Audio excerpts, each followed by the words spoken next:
السلام علیکم، کیسے ہیں آپ سب؟ امید کرتی ہوں سب خیریت سے ہوں گے۔ آپ سب کو اپنے چینل خوفناک کہانیوں میں خوش آمدید کہتی ہوں۔ آج جو کہانی میں آپ کو سناؤں گی وہ کافی خوفناک اور ڈراؤنی ہے۔ اس کہانی میں ہمارے لیے ایک سبق بھی ہے کہ زندگی میں کبھی بھی کوئی بھی اتنا بڑا فیصلہ جلد بازی میں نہیں کرنا چاہیے، کیونکہ جو قدم ہم بنا سوچے سمجھے اٹھاتے ہیں وہ اکثر ہمارے لیے پریشانی کا باعث بنتا ہے۔ آج کی ہماری کہانی بھی کچھ اسی طرح کی ہے۔ ایک چھوٹے سے گاؤں میں جمیل کا گھرانہ آباد تھا۔ اس کا ایک بیٹا تھا جو اکلوتا ہونے کی وجہ سے بہت لاڈلا تھا۔ دونوں میاں بیوی نے اسے بہت نازوں سے پالا تھا۔ فیروز بہت ذہین اور نیک لڑکا تھا اور اپنے ماں باپ کی بہت عزت کرتا تھا۔ جمیل کے گاؤں میں ایک چھوٹی سی کریانہ کی دکان تھی جس سے ان کا گزر بسر آسانی سے ہو جاتا تھا۔ فیروز اکثر اپنے باپ کے ساتھ دکان میں اس کا ہاتھ بٹاتا تھا۔ فیروز کی ماں کو اس کی شادی کی فکر لگی ہوئی تھی۔ اسے اپنے بیٹے کے لیے ایک چاند سی دلہن کی تلاش تھی، لیکن کوئی بھی لڑکی اس کے معیار پر پوری نہ اترتی تھی۔ ایک دن جمیل کی بیوی سکینہ اس کی جو کہ رشتہ دار تھی، اس نے اس کو بتایا کہ پاس کے گاؤں سے ایک گھرانہ ہمارے گاؤں میں آباد ہوا ہے اور اس کی بیٹی کے حسن کی بہت تعریف سنی ہے۔ تم جا کر دیکھو گی تو تمہیں بہت پسند آئے گی۔ سکینہ فوراً تیار ہو گئی اور اس نے جمیل کو بھی راضی کر لیا۔ دونوں جب اس کے گھر گئے تو انہیں ان کی بیٹی بہت پسند آئی۔ وہ کافی حسین اور خوبصورت تھی۔ ماں باپ کافی بوڑھے تھے اور وہ ان کی اکلوتی بیٹی تھی۔ اس کا نام نازو تھا۔ سکینہ نے جب فیروز کو رشتے کا بتایا تو وہ بہت خوش ہوئے اور فوراً رشتہ قبول کر لیا۔ جمیل کو یہ بات بہت عجیب لگی، لیکن سکینہ پر تو نازو کے حسن کا جادو ہو گیا تھا۔ فیروز کا رشتہ دیتے ہی فوراً قبول ہو گیا تھا اور جمیل کافی اس بات سے حیران تھا کہ اتنی جلد بازی میں انہوں نے کیسے ہمارا رشتہ قبول کر لیا۔ لیکن سکینہ کچھ سننے کو تیار نہیں تھی۔ اس کے سر پر تو نازو کے حسن کا جادو ہو گیا تھا۔ اس نے جمیل سے کہا، مجھے کوئی چھان بین نہیں کرنی ہے، اتنی مشکل سے تو اتنی اچھی لڑکی ملی ہے۔ شادی کی تیاریاں شروع ہو گئیں اور ایک ہفتے کے اندر اندر سکینہ نازو کو فیروز کی دلہن بنا کر گھر لے آئی۔ نازو بہت نیک اور اچھی لڑکی تھی، سب کا بہت خیال رکھتی تھی۔ سکینہ کو تو اس نے پلنگ پر بٹھا دیا تھا اور کسی کام کو ہاتھ لگانے نہ دیتی تھی۔ فیروز اسے پا کر بہت خوش تھا۔ سب کچھ ٹھیک چل رہا تھا کہ اچانک سکینہ کو بہت زیادہ کمزوری اور نقاہت محسوس ہو رہی تھی۔ وہ ہر وقت پلنگ پر ہی پڑی رہتی تھی اور بیمار رہتی تھی۔ جمیل نے جب اسے حکیم کو دکھایا تو حکیم نے کہا کہ اس کو خون کی کمی ہو گئی ہے۔ اس نے اسے طاقت کی دوائیں دیں اور گھر بھیج دیا۔ دوائیں کھانے سے اس کی طبیعت کچھ بحال ہو گئی۔ سکینہ جب اپنے حواسوں میں آئی تو اس کو گھر میں کچھ عجیب سے معاملات کا احساس ہوا۔ گھر کے کام اتنی جلدی ہو جاتے تھے کہ اسے حیرت ہوتی۔ پھر سکینہ کو لگنے لگا کہ نازو کوئی عام انسان نہیں ہے بلکہ اس کے اندر کوئی اور طاقت ہے۔ سکینہ نے نازو کی جاسوسی شروع کر دی۔ ایک دن نازو کچن میں کام کر رہی تھی تو سکینہ دبے پاؤں کچن میں اسے دیکھنے گئی۔ وہاں جو منظر اس نے دیکھا اسے دیکھ کر اس کے رونگٹے کھڑے ہو گئے۔ نازو کے بال ہوا میں معلق اور بکھرے ہوئے تھے اور چہرہ نہایت بھیانک ہو رہا تھا۔ باورچی خانے میں سارا کام خود بخود ہو رہا تھا۔ اس سے پہلے کہ سکینہ کی چیخ نکل جاتی، اس نے دونوں ہاتھوں سے اپنا منہ کس کر دبا لیا اور دبے پاؤں صحن میں آ کر بیٹھ گئی۔ اس نے جو دیکھا تھا اس سے وہ کافی حواس باختہ ہو چکی تھی۔ اس نے اپنے حواس قابو میں کیے۔ اس کو ڈر لگ رہا تھا کہ اگر نازو کو پتہ چل گیا کہ اس کو اس کی اصلیت پتہ چل گئی ہے تو وہ جانے وہ اس کے ساتھ کیا کرے۔ اسے ابھی تک یقین نہیں آ رہا تھا کہ اس کی بہو ایک چڑیل ہے۔ اس نے کیسے اپنے بیٹے کی زندگی اپنے ہاتھوں سے برباد کر دی ہے۔ ابھی وہ یہ سب سوچ ہی رہی تھی کہ اچانک نازو کی آواز سے اچھل پڑی، ارے امی، آپ کو کیا ہو گیا؟ آپ تو ایسے ڈر رہی ہیں جیسے آپ نے مجھے نہیں بلکہ کسی چڑیل کو دیکھ لیا ہو۔ میں تو آپ کے لیے پانی لائی تھی، یہ لیں پانی پی لیں۔ گلاس سکینہ کے ہاتھ میں پکڑایا اور زور سے قہقہ مار کر ہنسنے لگی۔ سکینہ کو اس کی ہنسی کافی معنی خیز لگی، لیکن اس نے اپنے آپ کو کنٹرول کیا اور گلاس ہونٹوں سے لگا لیا۔ نازو وہاں سے جا چکی تھی۔ سکینہ بہت پریشان تھی۔ اس کی سمجھ میں نہیں آ رہا تھا کہ وہ کیسے نازو کی اصلیت جمیل اور فیروز کو بتائے گی اور وہ دونوں کیسے اس کی بات پر یقین کریں گے۔ فیروز تو نازو کا دیوانہ تھا۔ اس نے فیروز کو اپنے حسن کے جال میں پھنسا رکھا تھا۔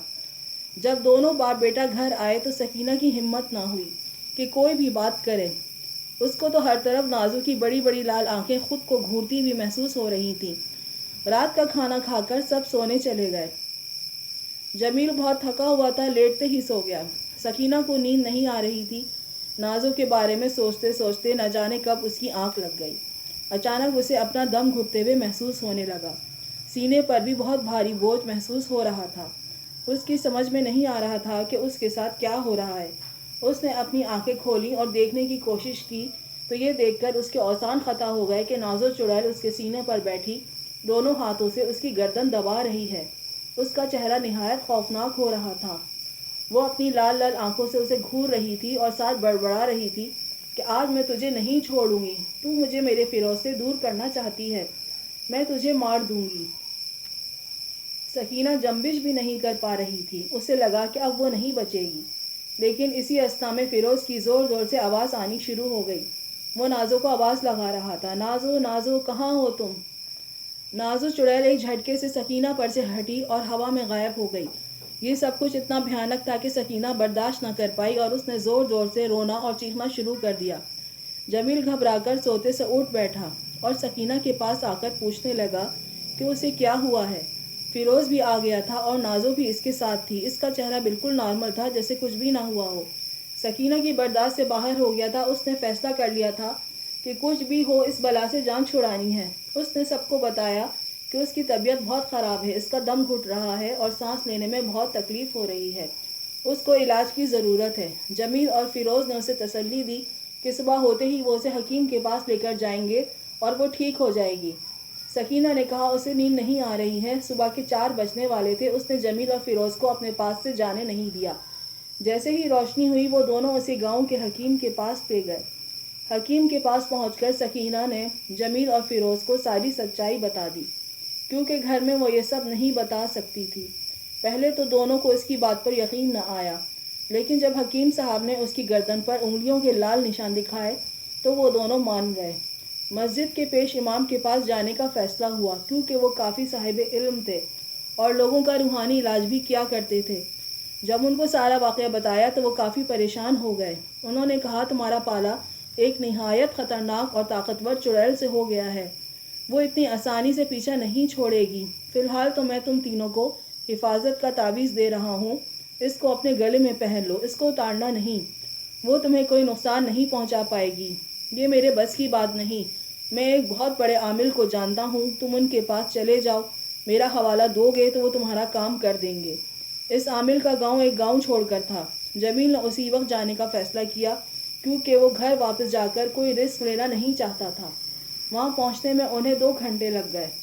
ساری بات ان کو بتا کر سکینہ نے ان کی منت سماجت کی اور تو وہ ساتھ آنے پر راضی ہو گئے۔ ان کو واپس اپنے گاؤں پہنچتے پہنچتے سپہر ہو چلی تھی۔ عامل نے سب سے پہلے ان کے گھر کو چاروں طرف سے حصار کیا، پھر سب گھر میں داخل ہو گئے۔ نازو کہیں نظر نہیں آ رہی تھی۔ انہوں نے پورا گھر چھان مارا، لیکن وہ کہیں نہیں تھی۔ عامل نے انہیں تسلی دی کہ گھبراؤ نہیں۔ اس نے صحن کے ایک طرف تینوں کو بٹھایا اور ان کے گرد سفید رنگ کے صفوف سے گول دائرہ بنا دیا۔ ساتھ ساتھ وہ کچھ پڑھتا بھی جا رہا تھا۔ عامل نے کہا کچھ بھی ہو جائے وہ اسی دائرے سے باہر نہ نکلیں، یعنی وہ اس دائرے سے باہر نہ نکلیں، اور خود بھی ایک دائرے میں بیٹھ گیا اور پڑھائی شروع کر دی۔ ابھی اسے پڑھتے کچھ دیر ہی ہوئی تھی کہ گھر کی ساری کھڑکیاں اور دروازے زور زور سے بجنے شروع ہو گئے۔ تیز ہواؤں کے جھکڑ شروع ہو گئے، ہر چیز گر رہی تھی، کھڑکیاں ٹوٹ رہی تھیں اور عجیب سی بھیانک آوازیں ہر طرف سے آ رہی تھیں۔ عامل کو کوئی فرق نہیں پڑ رہا تھا، وہ تو بس مسلسل پڑھنے میں مصروف تھا۔ البتہ جمیل، فیروز اور سکینہ کی حالت بہت خراب تھی۔ ان کو عامل نے اپنی جگہ سے ہلنے سے منع کیا تھا۔ وہ تینوں ایک دوسرے کو مضبوطی سے پکڑ کر بیٹھے تھے۔ عجیب خوف کا عالم تھا۔ اتنے میں نازو ہوا میں معلق الٹی لٹکی نظر آئی۔ وہ بہت بھیانک لگ رہی تھی۔ اس کی لال زبان اتنی لمبی اور منہ سے باہر نکلی ہوئی تھی، آنکھیں سرخ انگارہ ہو رہی تھیں۔ ایسا لگ رہا تھا جیسے اس کی آنکھوں سے لال رنگ کی چنگاریاں نکل رہی ہوں۔ عامل نے پانی پر کچھ پڑھ کر پھونکا اور وہ پانی اس کی طرف اچھال دیا۔ پانی پڑتے ہی وہ چیخنے لگی اور دھڑام سے نیچے زمین پر گر گئی۔ وہ چیخ رہی تھی، میں تمہیں مار دوں گی، میرا تم کچھ نہیں بگاڑ سکتے۔ عامل کو کوئی فرق نہیں پڑ رہا تھا، وہ مسلسل پڑھ رہا تھا اور اس پر پانی پھینک رہا تھا۔ دیکھتے ہی دیکھتے وہ تڑپنے لگی اور اس کے ارد گرد آگ لگ گئی۔ وہ منظر نہایت بھیانک تھا، وہ پوری طرح جل رہی تھی اور چلا رہی تھی۔ دیکھتے ہی دیکھتے وہ جل کر بھسم ہو گئی۔ اب وہاں کوئی چڑیل نہیں تھی، عامل نے اسے جلا کر مار دیا تھا۔